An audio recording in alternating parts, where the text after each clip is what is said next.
Hey guys, thanks for tuning in to episode 1 of the MF Show on Thursday, October 14th. Why the MF Show? Aptly named because we're going live Monday through Friday. I will have something posted by 5 a.m. Eastern, 2 a.m. Pacific until further notice. But struggling with my accountability for this posting stuff. So now we're the Monday through Friday show. We'll be talking sports, talking best bets, talking ways to make money in the sporting world. I'm going to also be starting an NBA show with one of my best friends soon. We'll be, I think, trying to kick off the first episode over the weekend. And we'll be posting at least once or twice a week, like a little video podcast type thing. So look out for Double Dribble. But getting straight into the MF show. For Thursday, October 14th, we're going to talk the Braves to win the World Series future, the Giants-Dodgers game today, and then a little UFC and NFL over the weekend.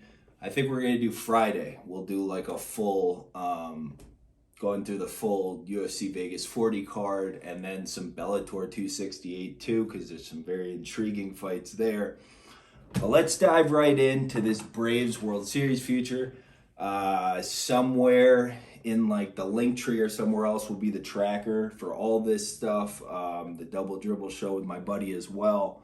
But let's kick it off in style. Kick the MF show off in style with a Braves plus 525 future to win the World Series. I threw 2 units on it, and I threw it today prior to the Giants-Dodgers game, right? Because there's going to be 4 teams possible to win it instead of the 5 now. So we'll probably drop it like 450 or something like that. This is the Braves year. Disclaimer, I also took them to win the World Series last year. But you got to take your licks in pro sports. You got to, like the Royals, end up 90 feet from home, come back and win it the next year. You need to take those licks. That's one of the greatest stories in sports, by the way, that absolutely nobody talks about. Like the Royals, just a bunch of kids that came up together. No really heralded players on the entire team. No expensive free agents. No nothing. Come up 90 feet short from home and then come back and win it the next year. Make a movie on that or something. I shall watch. As long as Paul Rudd isn't playing everybody in it. But I don't know, the Braves have encountered so much adversity this year, and they're one of the few teams left in the playoffs that are actually playing their best baseball to end the season. One check off the checkbox list. But let's compare them to the other teams still in the playoffs. In terms of starting rotation, I think top 3 pitchers are the best remaining, or you have to argue right up there. Charlie Morton, big game Charlie Morton, Max Fried, and Ian Anderson, who I think is an absolute stud. It might not always look the prettiest with Ian Anderson and stuff like that, but he is unbelievably mentally tough. He's a great winner. Comfortable having him on the mound in any type of clinching spot, anything like that. Right, you're going to argue the Dodgers are right up there, but I think a big storyline that really nobody's talking about is that Max Scherzer's looking a little tired. And then if we're going to be comparing, a 5-inning Max Scherzer, I call him 5-inning Max, but I will not do anything like that. So disrespectful to that man. But if we're comparing 5 innings of Max Scherzer, Walker Buehler, and Julio Urias with big game Charlie, Max Fried, and Ian Anderson, I'll take those 3. I'll take the Atlanta bullpen. It's absolute nails. I think Will Smith has ice in his veins and is ready to close out a playoff game. Luke Jackson's a stud. They've got lefties, they've got righties, they've got absolutely everything. I think it's just as deep a bullpen, or if not deeper than what the Dodgers have. And I think they have a better back end, just more reliable back end. And in terms of hitters, this whole Jorge Soler thing has kind of thrown a wrench in things, but almost creates just another storyline, another piece of adversity that they have to overcome this season. And then he gets to come back and play some hero. But even in the meantime, I mean, you look at this, I absolutely love without him. you still have this outfield that has pieces like Jock Peterson, Eddie Rosario that absolutely nobody's talking about. Eddie Rosario is one of the most dangerous guys to face in a clutch situation. Freddie Freeman's long been like a top 5 player in baseball. He needs his moment. I don't know. I just think Snicker's such a good guy. They've already faced the Dodgers last year, couldn't get over the hump. You don't need Ronald Acuna to get over the hump when you have like Austin Riley blossoming into a star before your very eyes. You've got the magic coming from Jock Peterson. You stole Jock Peterson and his pearls. I don't know. I think there's more than enough on this team to get it done. Playing their best baseball.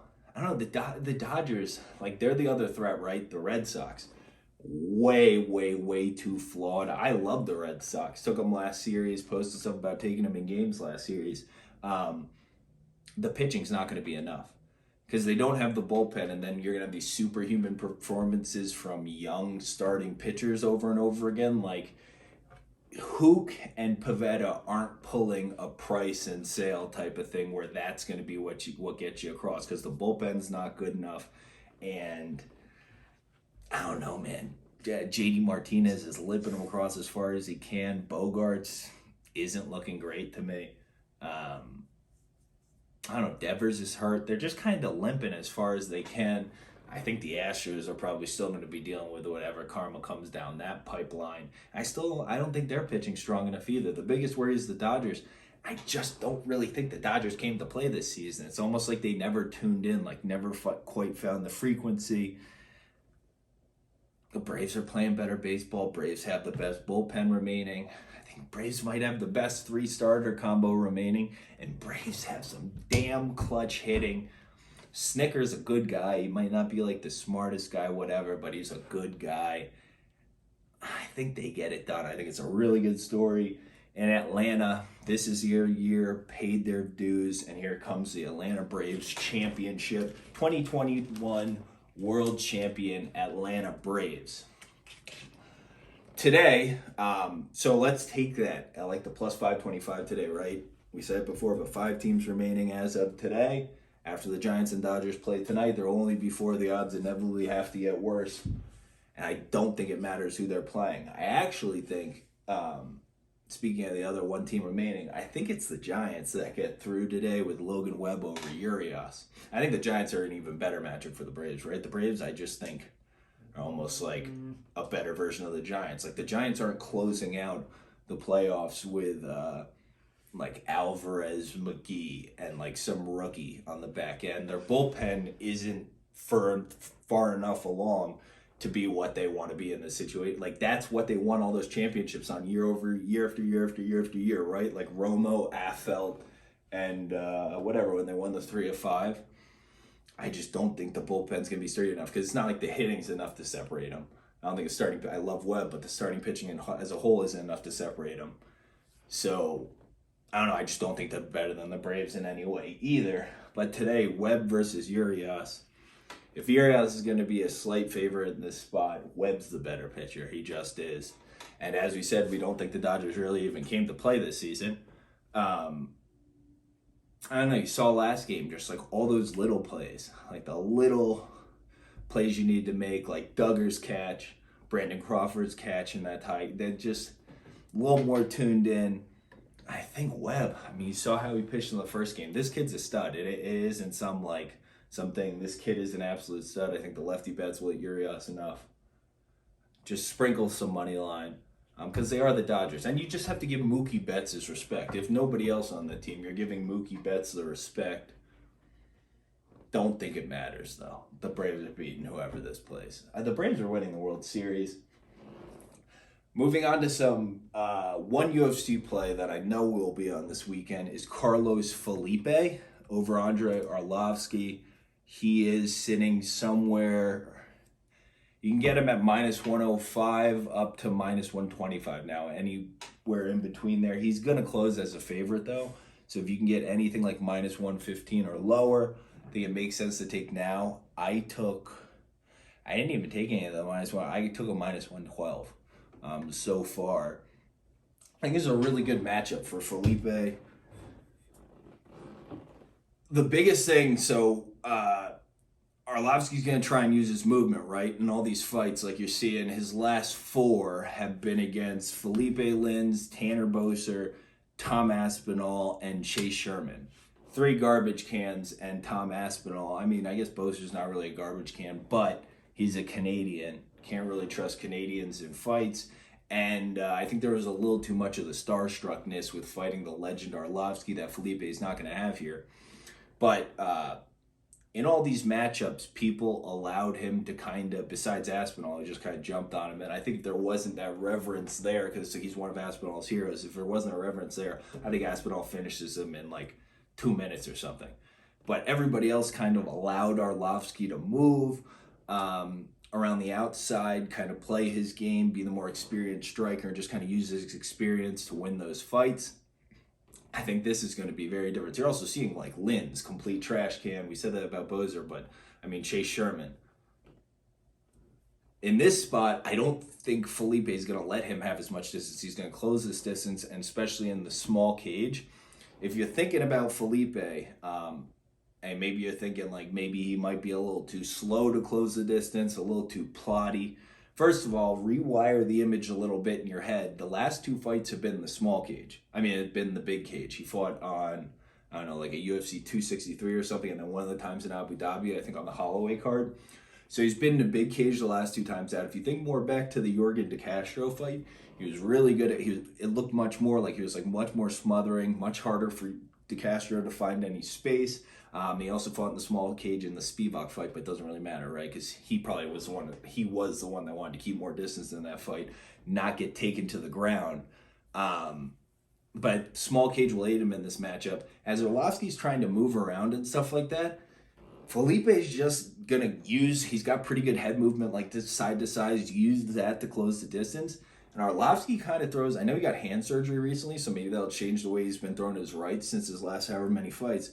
But he seems a little too loopy with him. I don't think they're going to hit Felipe on the way in. Like if you watch the Collier fight, a reason why he has a lot of success against Felipe is because he's throwing straights. And then like when Felipe comes in for to close the distance and they're throwing in exchanges in the pocket, he's like ending with a lot of like left hooks that can catch Felipe when he leaves his head in there a little too long.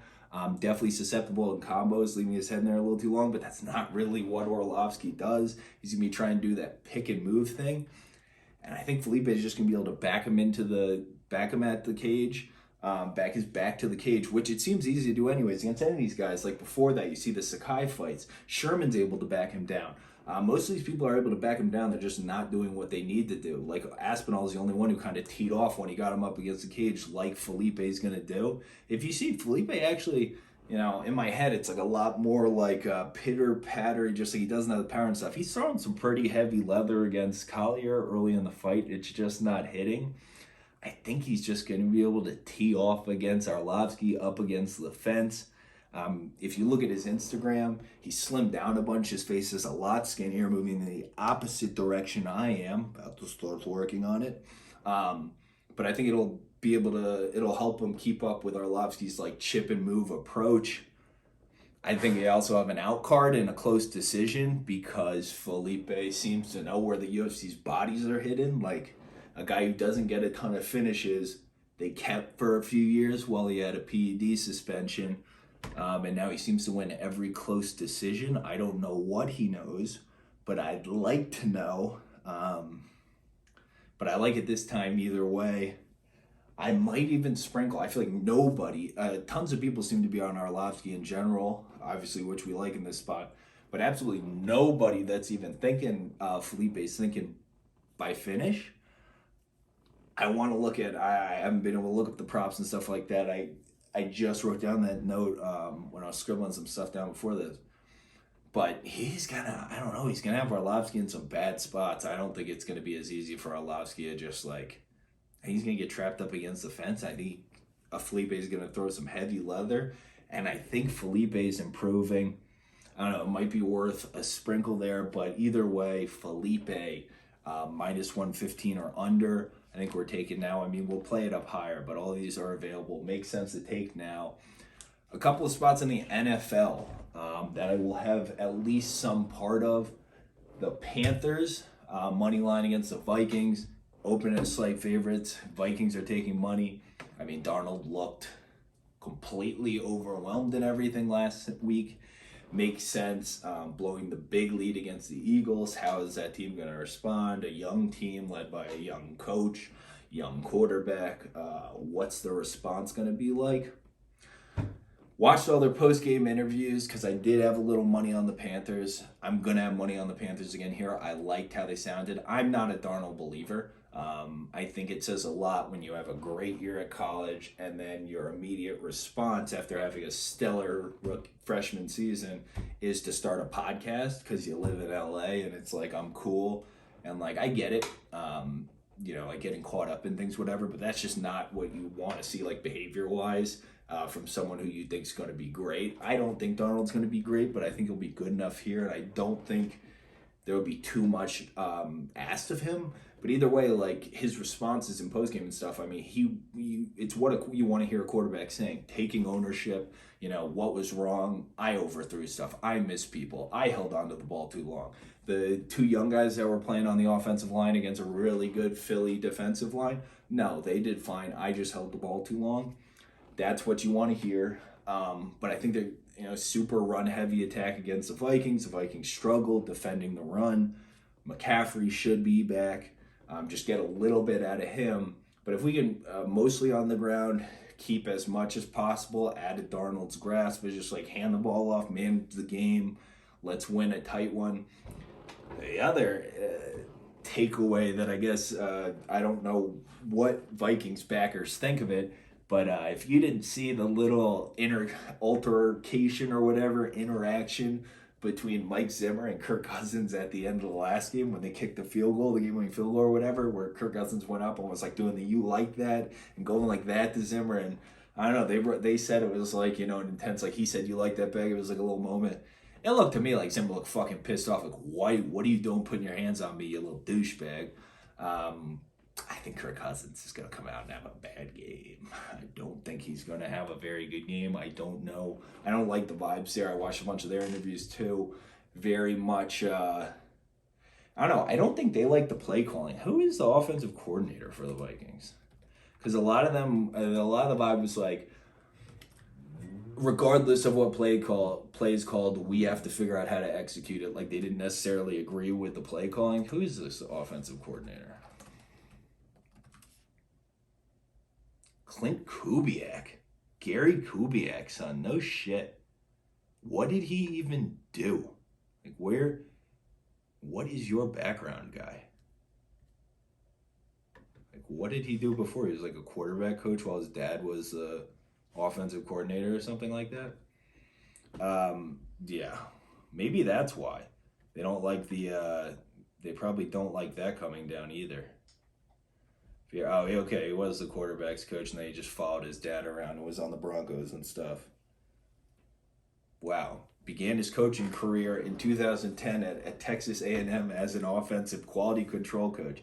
Yeah, maybe these guys don't like, I can see them definitely, maybe none of them like the offensive coordinator. That makes some sense to me.